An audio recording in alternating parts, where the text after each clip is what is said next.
create this fall decor, you need foam pumpkins, white paint, a foam brush, and fall colored flowers. Start by removing the stem and painting the pumpkins.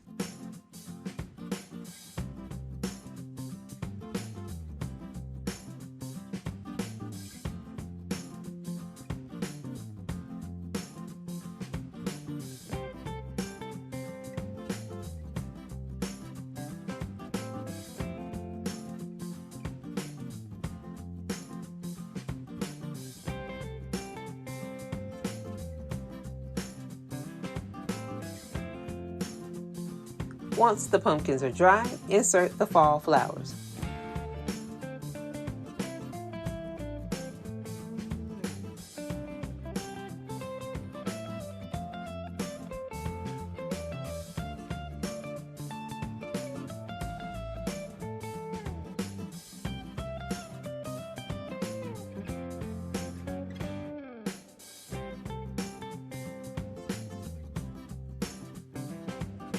You can find the pumpkins and flowers at your local Dollar Tree.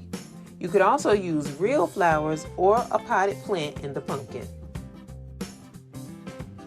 These are very easy and inexpensive to construct. Thanks for watching, and make sure to like and subscribe.